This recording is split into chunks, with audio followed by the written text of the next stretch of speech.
Hi, today we're going to look at 5 business models for CPA, EA, and accounting firms. If it needs to be done, it will be done, and if you don't do it, someone else will. If you want to shape and take control of your future, you need to start thinking differently about how you run your business. Whether we want to admit it or not, most CPA and financial services firms are in a commodity business. It takes much more to stand out than simply declaring yourself to be a standout. You actually have to do something different to differentiate yourself and do so in a meaningful way. If you do a web search of any size, small, medium, or large, any kind of CPA firms in the country, you're likely to see these claims. We have the highest level of technical expertise. We care deeply about our clients. We operate with the highest levels of integrity. We're deeply involved in our communities. With everybody claiming these differentiators, they really, after a while, don't become any different. It's that blah, blah, blah. Simply no firm will stand out by offering them. It's coming to be it's expected of every firm to offer those things. But a very interesting question to ask: are you changing as fast as your customer needs? Are you too busy to increase your relevance and to anticipate problems for your current customers? Are you bringing something that's unique and valuable to ensure you won't be outsourced, automated, or digitized? Firms that adapt slowly to change are today in very real danger. The most important issue facing accounting profession or the accounting profession today is the unwillingness to accept and embrace change. Now, when we refer to change is not necessarily a bad thing. It's doing the same thing with little incremental degrees of variation. So you're going to get small incremental levels of improvement. Now, that by itself isn't bad. But to embrace change today, it's simply not sufficient. In 2005, 2 professors wrote a very interesting book. It was called Blue Ocean Strategy. And what it did, it really changed the tenets of the thought process, saying that coming from a competitive strategy, and they call it a red ocean. It's shifting the strategy from a red ocean where everyone's competing for the same clients and created a new market space and they called it a blue ocean, where competition does not exist. So it was a huge different kind of thought process when the book was created. Over the last 15 years, I've studied, researched, and worked hands-on trying to develop integration programs for CPAs and other professional practices. Through these attempts, and one of them was with one of the largest insurers in the United States, I created a complete and holistic marketing program for CPAs and EAs and allowed them to thrive in the blue ocean. Now, the blue ocean allows you to remove competition and to massively grow your practice. Most of us have been trained to think in a linear fashion and work within the confines of within the red ocean. We do that because, number one, we don't know that there is a blue ocean, and that's all we know is the red ocean. But we have to look at this. Change is coming. The Economist magazine in 2013 wrote that there was a 94% probability that auditing and accounting jobs would be lost over the next 20 years. The BLS, that's the Bureau of Labor Statistics, had a similar prediction in saying that jobs in bookkeeping, accounting, and auditing would decrease by at least 84% over the next 7 years. Now, what we need to look at is CPAs need to move up the value chain and focus on holistic thought process and a holistic planning using their combined experience and knowledge and that of others within the profession and outside of the profession. Now, WASP Barcode Technology surveyed 400 small business owners And the number one complaint about their accountants was that they were more reactive than proactive. Clients wanted forward-thinking advice on improving their business, helping them grow and secure what they built, for their families. Now, the shift from thinking from the rearview mirror to looking out the windshield is difficult. That's not the way I was trained when I got my accounting degree. So becoming more proactive and less reactive is hugely important for growth. And in order to be rebranded as a comprehensive business advisor involved in all aspects of a client's life is really a very deep paradigm shift. Here's the problem with making that shift is most don't know how to do that. It's not in their nature, not in their training. Today's clients are a lot more demanding, more sophisticated than prior generations. A lot of it has to do with the internet.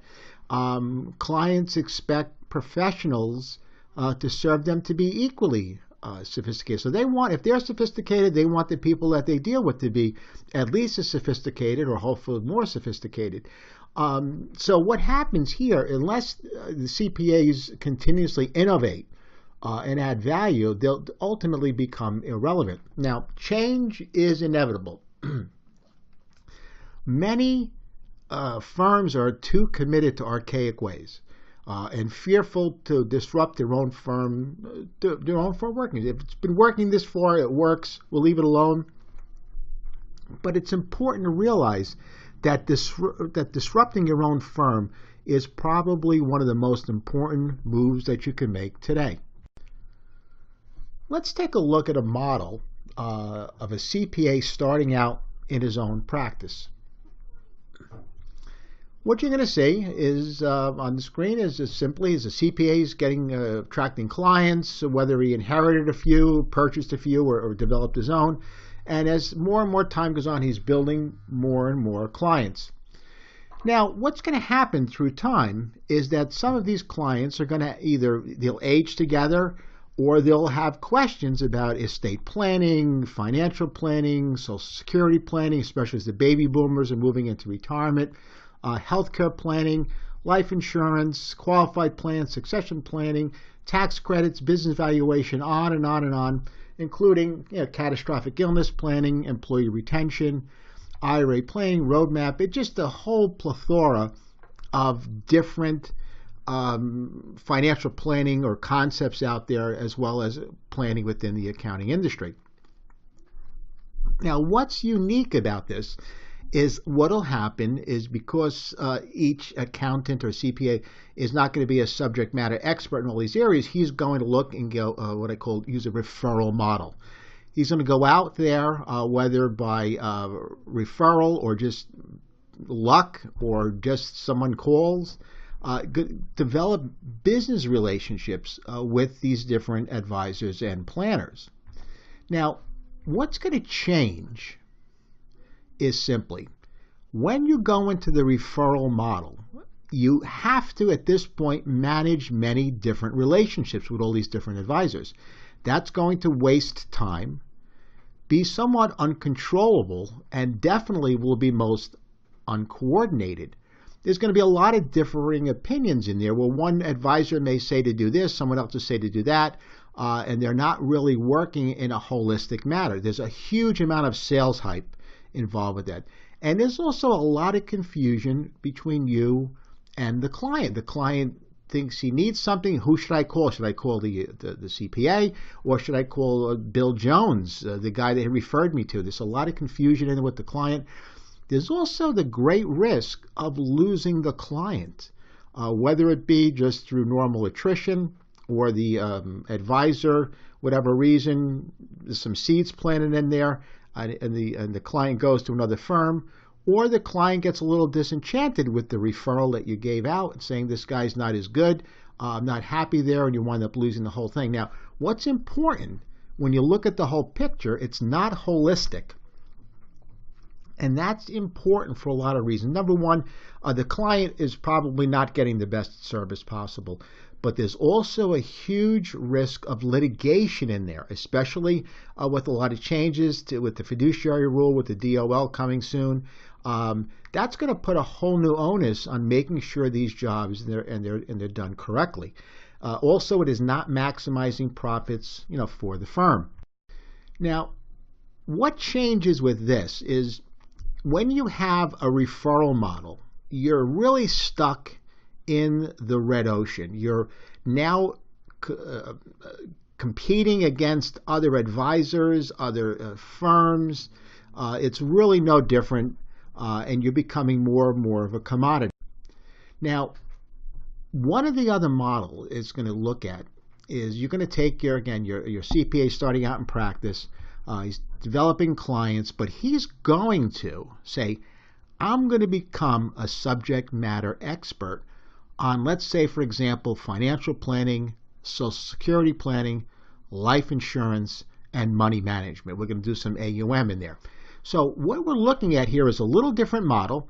Instead of developing all outside relationships, some of the relationships will be in-house, whereby the CPA is doing them himself.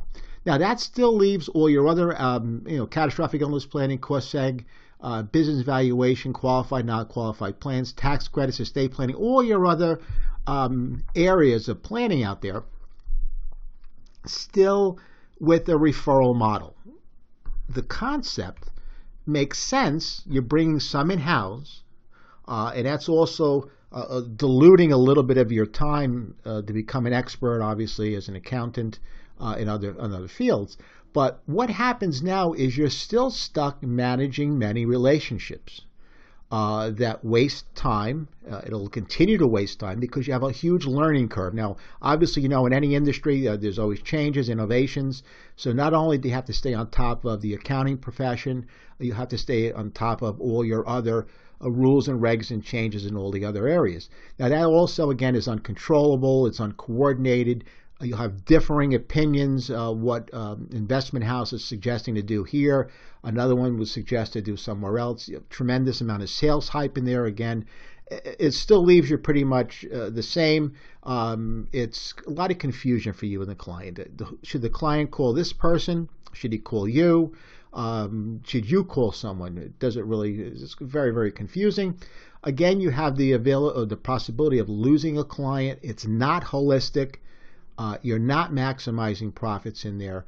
And you must maintain proficiency in a lot of multiple areas, which is very difficult. Most CPAs that I've spoken to over the years really become subject matter experts in their specific area that they practice. You now have to maintain that expertise in many different areas, and that's going to be a huge learning curve and a continuous learning curve. You have, in this particular case, increased litigation, as well as increased competition, because now you're not only competing against other insurance people selling the products that you've done in-house, but you're also competing against other CPA firms that are doing very, very similar processes. Now, that again is the technology or the thought process within the red ocean. What we want to look at is if we're using, do some in-house and refer, out some other items, we're still looking to get deeper in that red ocean. We're not looking to get out of the red ocean. So all these attempts to make a positive impact is really driving us deeper into a red ocean. Now, let's say you have a business plan and you're going to do some in-house, some product in-house, but you're going to neglect the rest. I don't want to develop other relationships because of the problems that's created. So in this case, let's say you pick up the Social Security planning, life insurance, money management. The other ones, all the other things out there are kind of left to the wind. They're really not, you're not addressing those issues, even though the client may express some interest in it out of fear of using a referral, dealing with other relationships, having problems, losing the clients as we went through the other ones. Now, what the difference is here is by using do some in-house and neglect the rest, you really risk losing the client. It is not holistic. There's a lot of parts missing. The firm is not maximizing profits. And again, it's a heavy time and a learning curve. You're really now going to be a subject matter expert in the areas that you've taken in-house. And you've got to maintain your proficiency to be in that particular field as well as in your CPA work. Now, you're going to have competition, again, by holistic CPAs that are doing a little bit different kind of planning, your insurance agents, your brokers, other companies, and you really have a big concern, and I know that's one of the big ones for a lot of accountants, is your clients are getting the H&P planning.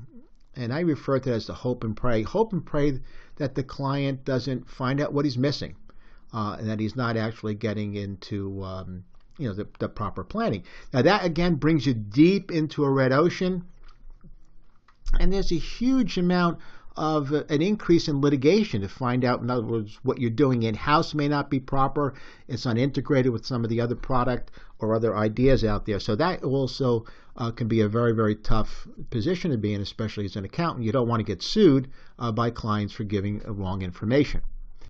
Now, what happens is if you go with neglect some, do some in-house, you're really deepening, you may think not, but you're actually deepening yourself into a red ocean.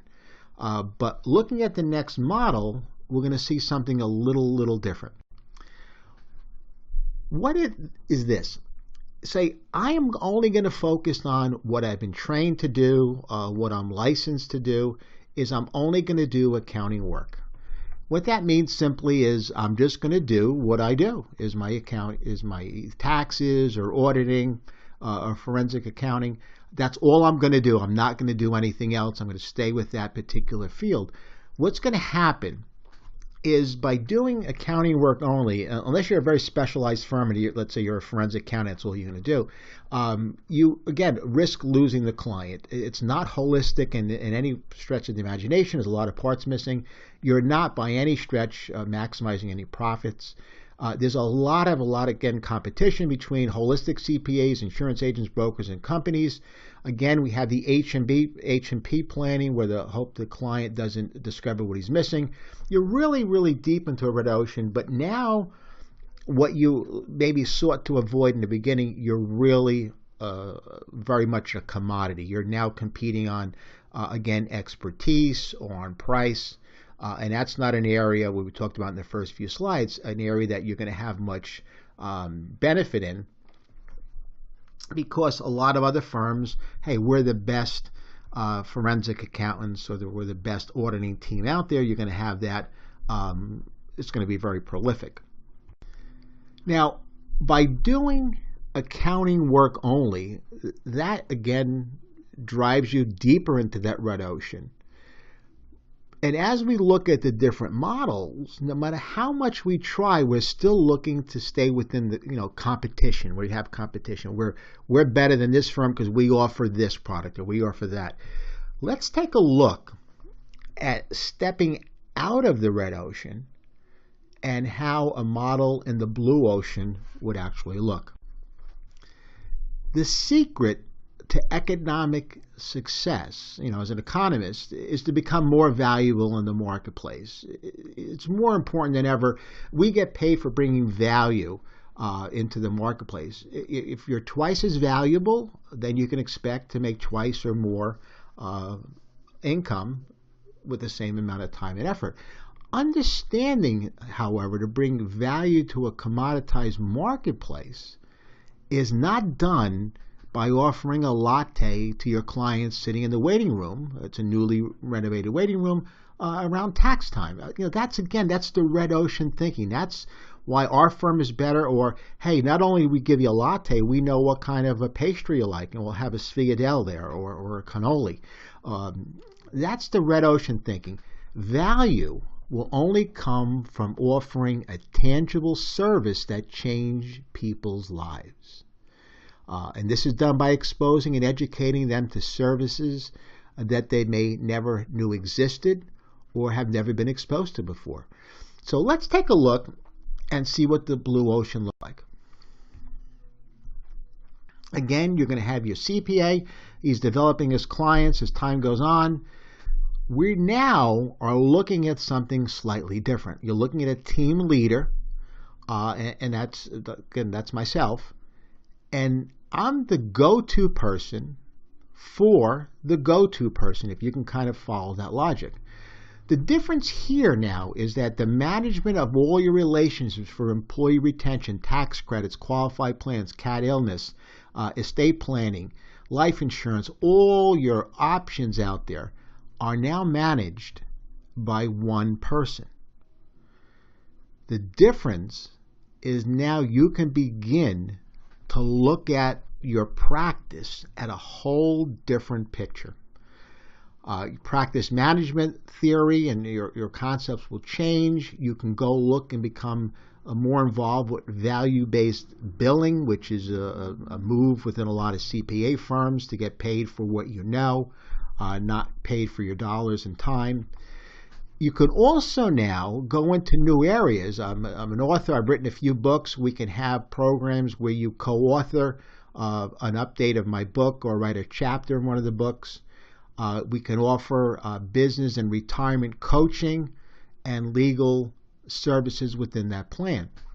The concept between using a holistic model is you're only managing two relationships, one with your client and the other with myself. It is coordinated, which is very important. It uses your time efficiently. It's controllable because you're still the quarterback. There's no confusion with the client. Should he call this guy or that guy, he's going to call your office, which is very important. It's fully integrated. There's a consensus of opinions and not differing opinions. It brings the clarity for that for you and your client. And what's important is you have organic client growth. It's holistic, and you have a brain trust with a group of experts.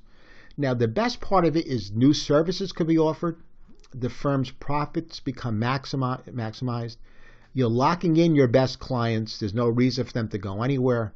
If the client is happy, then obviously the client is happy because you see the whole him, not just his 1099. I'm sorry, his W-2s or his 1099s or his 1040s. You're seeing the whole client.